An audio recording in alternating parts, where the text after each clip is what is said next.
श्री शिवाय नमस्तु। और मान लो कि आपके घर में किसी बच्चे की, लड़के की या लड़की का या मंगल विवाह नहीं हो रहा हो या शादी नहीं हो रही हो, या उस लड़के लड़की के लिए बहुत प्रयास कर लिया आपने, उसकी शादी हो ही नहीं। जितने लोग भी कथा सुन रहे हो बहुत ध्यान देना, ये जो पानी पीने का जो मटका होता है ना, जिसको हमारे यहाँ कलश कहा जाता है, हंडा कहा जाता है, जिसको हमारे यहाँ परिंदा कहा जाता है, मटका कहा जाता है, तो पहले जो मटका चलता था वो लाल कलर का चलता था, ठीक है, उस पे कलाकृति करते थे लोग, उस पे डिजाइन करते थे। आपके यहाँ भी होगा, जितने लोग कथा सुन रहे हो ना, आपके यहाँ भी मटका होगा, लाल कलर का चलता था। अभी अभी जो मटका चल रहा है ना, उसका कलर चेंज कर दिया गया। कौन सा कलर का हो गया? वो काले कलर का बेचने लगे। तो वो बेचने वाला क्या कहता है कि साहब ये सफेद, ये लाल जो मटका है ना, इस मटके से मजबूत अगर कोई मटका है तो वो काला है। बोलो सही है कि गलत है? अरे बोलो तो सही है ना। आप कभी जाओगे बाजार तो कह देगा, कुमार भी कह देगा, ये जो मटका है ना लाल वाला, इस लाल वाले मटके से मजबूत ये काला वाला मटका है, ये काला मटका है। और महाराज इससे पानी ज्यादा ठंडा ये कर देगा। पर शिव महापुराण की कथा, लिंग पुराण की कथा कहती है, और अगर आपने बैसाख मास की कथा को श्रवण कराओ, बैसाख की एक कथा होती है, उसको अगर आपने श्रवण कराओ तो उसमें वर्णन आता है कि घर के अंदर जहां पर आप पानी पीते हो, जिस स्थान पर अन्नपूर्णा निवास करती है, जिस स्थान पर अन्नपूर्णा का वासा होता है, रसोई घर में जहां पर भोजन बनता है, उस स्थान पर काला मटका नहीं रखा जाता। काला हंडा, काला मटका उस स्थान पर नहीं रखते। पर आज फैशन के हिसाब से, अरे साहब वो ये मटका थोड़ा कम ठंडा पानी देगा तो ये मटका ज्यादा ठंडा पानी देगा, तो उसको काले मटके को रखें। पर हमारा शास्त्र कहता है काला मटका लोग रखते कहाँ थे? पहले जो शास्त्र रीति थी, उस काले मटके को रखते थे जब मकान बनता था, जब प्रॉपर्टी बनती थी, जब जमीन बनती थी, जब जायदाद बनती थी, संपदा बनती थी, तो उस स्थान पर उस काले मटके को केवल नजरोटे के लिए, केवल हाय के लिए, केवल नजर के लिए रखा जाता। उसको लोग लेना पसंद नहीं करते। पर आज के व्यक्ति को अगर कह दिया जाए कि ये दो मटके रखे हैं साहब, लाल भी है और काला भी है, तो कौन सा पसंद करेगा? वो काला वाला ही दे दीजिए साहब, ये पानी ज्यादा ठंडा करेगा, उसकी श्रेष्ठता रहेगी। नहीं, शिव पुराण कर रहे हैं, भगवान कुंभ का निर्माण कर रहे हैं, भगवान कलश का निर्माण कर रहे हैं, और भगवान स्वयं ब्रह्मदेव कर रहे हैं कि आप ऐसा निर्माण कर दो जिसमें 33 कोटि देवता स्वतः विराजमान हो जाए। तो भगवान ने उस कलश का निर्माण कर दिया। अब कलश का निर्माण करा तो स्वयं भगवान ब्रह्मदेव बोले, प्रभु इस कलश के अंदर मेरा स्थान कहां? मेरा स्थान कहां?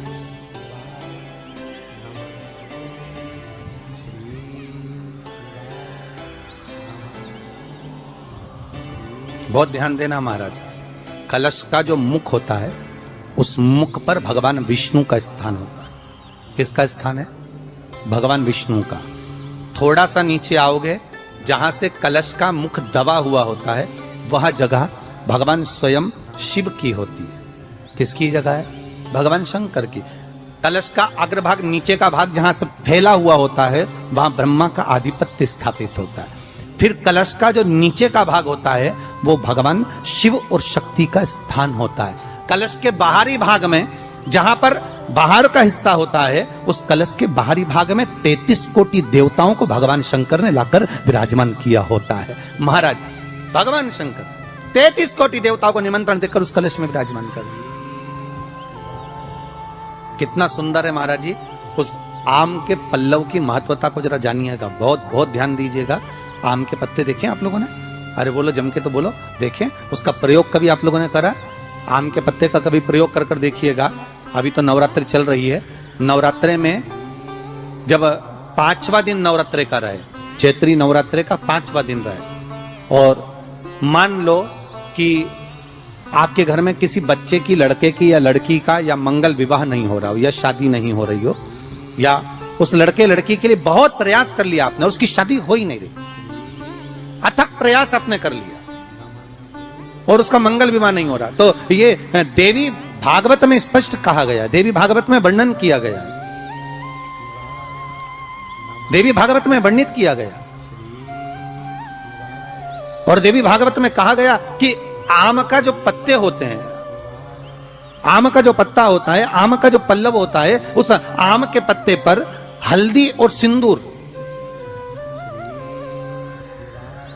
इन दोनों से स्वस्तिक का निर्माण किया जाए। देवी भागवत का संवाद है, बहुत ध्यान देना महाराज। जिन कन्याओं का विवाह ना हो पंचमी के दिन, नवरात्रे की कोई सी भी पंचमी, मतलब जो पंचमी तिथि पड़ेगी, कोई भी नवरात्र हो, चाहे वो 4 नवरात्र में से, चाहे वो पौष का हो, अश्विन का हो, चैत्र का हो, आषाढ़ का हो, किसी भी नवरात्र में आप कर सकते हैं। एक पान के पत्ते पर, एक ही पत्ते पर जो 2 स्वस्तिक बनेंगे, एक हल्दी का बनेगा, एक सिंदूर का बनेगा। बस अंतर इतना है, जो हल्दी का स्वस्तिक है उस पर कंकु के चावल अर्थात रौली के चावल, रौली कुंकू के चावल रखना है, और जो सिंदूर का है उस पे हल्दी के चावल रखना। इतना रखकर जिस लड़का लड़की का विवाह नहीं होता उसकी हथेली पर रखकर उसका नाम और गोत्र बोलकर महाराज उसको ले जाकर नीम के पेड़ के नीचे उसको रख दिया जाता है। मात्र 3.5 या 4 महीने ऐसे रहते हैं जिसके अंतर उस लड़का लड़की का विवाह पक्का हो जाता है। जिसका विवाह नहीं होता केवल उसी के लिए, जिसका मंगल विवाह ना हो रहा। आम के पल्लव में शिव का वर प्रदान है, आम के पल्लव में शंकर का आशीर्वाद, आम के पल्लव में शिव का।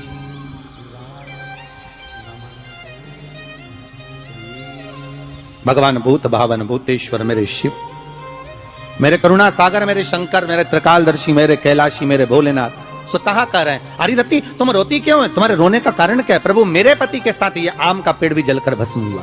आम का पेड़। भागवत जी किस किसने सुनी है?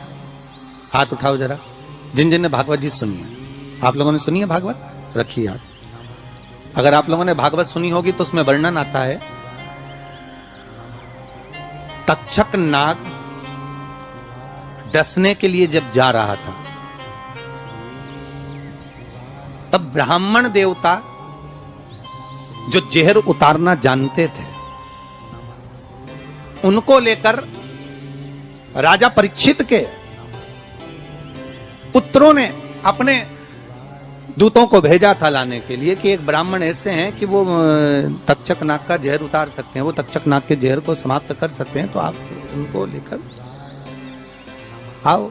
और वो तक्षक नाग का जहर उतारने वाले उस ब्राह्मण को लेकर जा रहे थे। तो सर्प ने विचार करा, तक्षक नाग ने कि बताओ ये तो गजब का काम कर रहा, अगर ये ब्राह्मण पहुंच गया तो ये ब्राह्मण तो सर्प का जहर उतार देगा। तो सांप तक्षक नाग को ये चिंता लग गई कि मेरे को ही डसना है और मेरे जहर ये उतार देगा, और डसने भी एक ही बार है और मरना चाहिए परीक्षित को श्राप लगा, अब करूं तो करूं क्या। तो सर्प ने विचार करा कि मैं एक रूप रख कर जाता हूं और इस ब्राह्मण की परीक्षा लेता हूं।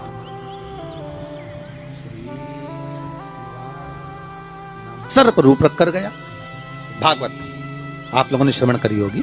तो जब तक्षक रूप रख कर गया और उस ब्राह्मण के पास में जाकर पूछा कि ब्राह्मण देवता ये बताओ कि आप कहां जा रहे हो? तो ब्राह्मण बोला आपको नहीं मालूम, राजा परीक्षित को सांप डसने वाला है तक्षक नाग, और मैं जहर उतारना जानता हूं। अच्छा आप जहर उतार दोगे? हाँ। तो किस लिए जा रहे हो?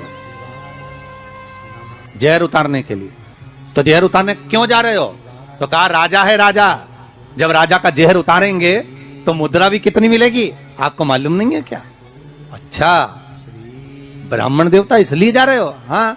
पर उसको तो किसी संत ने श्राप दिया। अरे तो श्राप संत ने दिया है, हम ब्राह्मण हैं, हमारा कर्म है किसी को बचाना, तो हम तो बचाएंगे।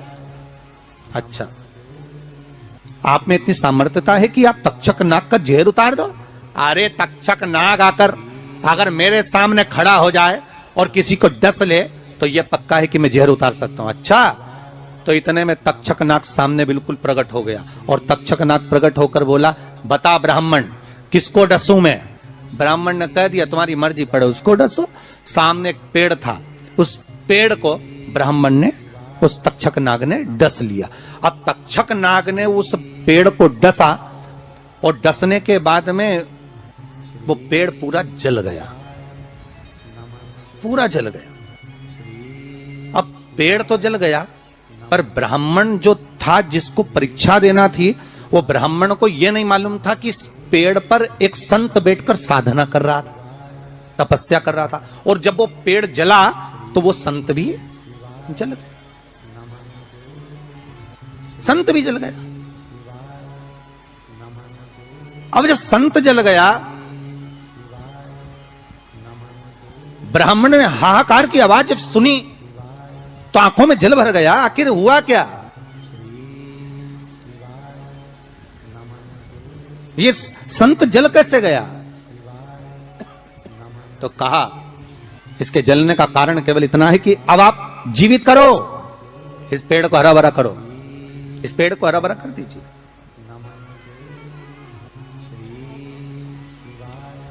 और ब्राह्मण ने हाथ की अंजलि में जल लिया। हाथ की अंजलि में जल लेकर ब्राह्मण उस जल को पेड़ के ऊपर छींट रहे थे, तो सबसे पहले ब्राह्मण ने यह मन में सोचा कि भोलेनाथ शंभु त्रिकालदर्शी है, कैलाशी, कृपा ऐसी करना कि सबसे पहले जो पेड़ पर जो संत बैठा था वो जीवित होना चाहिए, जो वृक्ष पर संत बैठा है वो जीवित होना चाहिए।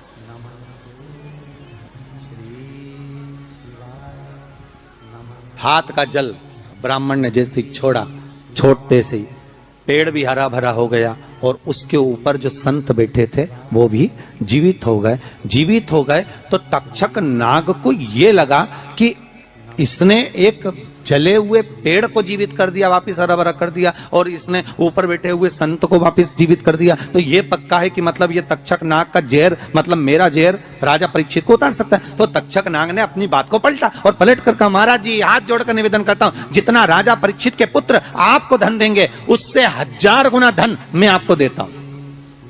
ब्राह्मण ने कहा ठीक है, अगर दक्षिणा से बड़ी दक्षिणा हमको एक ही जगह पर मिल रही है तो फिर हमें जाने की जरूरत क्या। ब्राह्मण ने दक्षिणा ली, वापिस मुड़ गया, वापिस मुड़ गया।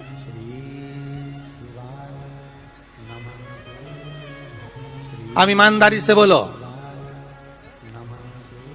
वो ब्राह्मण नरक गया होगा कि स्वर्ग गया होगा? जरा जम के बोलना, हो सुनाई देना चाहिए हमको। कहां गया होगा?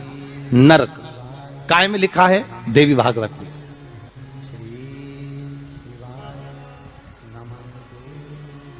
उसका कारण क्या था? शिव महापुराण की कथा कहती है जैसे एक नाव चलाने वाला व्यक्ति नाव लेकर जा रहा है और उसमें बहुत सारे यात्री बैठे हैं, बहुत सारे यात्री, और नाव डोलने लगी, आंधी चलने लगी, तूफान चलने लगा, हवा आने लगी, लहरें उठने लगी और नाव डूबने लगी। तो जो नाव में बैठा हुआ नाव चला रहा था वो कूद गया और कूद कर बाहर निकल गया, और निकलकर सारे के सारे जितने नाव में बैठे थे वो सब जलने लगे। जितने नाव के अंदर बैठे थे वो सारे के सारे जलने लगे।